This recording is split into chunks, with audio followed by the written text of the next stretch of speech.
بسم اللہ الرحمن الرحیم۔ السلام علیکم۔ میں گواہی دیتا ہوں کہ اللہ کے سوا کوئی معبود نہیں اور حضرت محمد صلی اللہ علیہ وآلہ وسلم اللہ کے بندے اور آخری رسول ہیں۔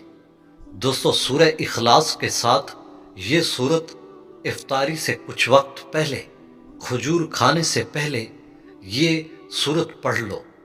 انشاءاللہ مقصد جتنا بڑا مرضی ہوگا وہ فوراً پورا ہو کر ہی رہے گا۔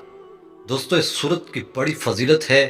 سورہ اخلاص اللہ تبارک و تعالی کی خالص توحید بیان کرتی ہے، اور آپ صلی اللہ علیہ وآلہ وسلم نے فرمایا کہ جو ایک مرتبہ سورہ اخلاص پڑھتا ہے اسے 1/3 قرآن مجید پڑھنے کا ثواب ملتا ہے، اور اگر وہ 3 مرتبہ پڑھتا ہے تو اسے 1 قرآن مجید کا ثواب ملتا ہے، اور اگر وہ یہی سورت 3 مرتبہ رمضان شریف میں پڑھ لیتا ہے تو اللہ پاک اس کو 70 گنا بڑھا دیتے ہیں، یعنی 70 مرتبہ قرآن مجید پڑھنے کا ثواب ملتا ہے۔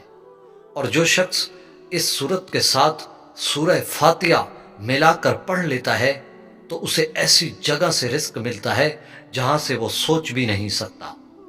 اسے آج تک جو نہ ملا ہو، اس عمل کی برکت سے وہ ملے گا جو ساری عمر اسے نہ مل سکا۔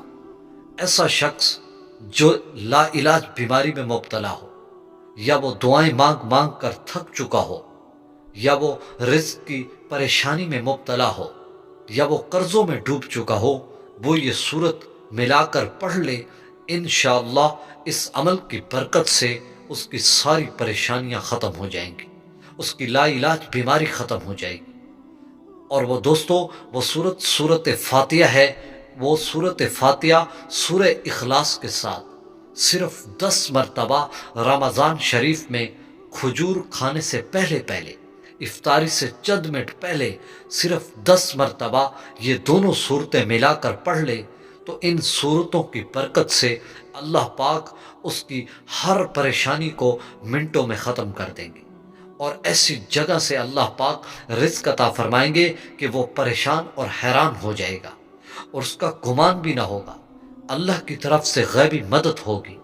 دوستو، یہ دونوں صورتیں قرآن مجید کی سب سے اعلیٰ صورتیں ہیں، جس میں ایک صورت اللہ کی توحید بیان کرتی ہے اور دوسری صورت قرآن مجید کا خلاصہ ہے، اور سورت فاتحہ قرآن مجید کی خلاصے کے طور پر جانی جاتی ہے، اور سورت فاتحہ کا خلاصہ ایاک نعبد و ایاک نستعین ہے۔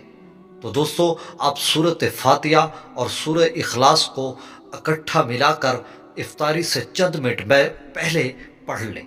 انشاءاللہ پھر آپ اللہ سے دعا کریں، انشاءاللہ آپ کی دعا قبول ہوگی۔ چنانچہ حدیث مبارک میں آتا ہے کہ آپ صلی اللہ علیہ وآلہ وسلم نے فرمایا کہ 2 شخص ایسے ہیں جن کی دعا افطاری کے وقت بالکل رد نہیں ہوتی۔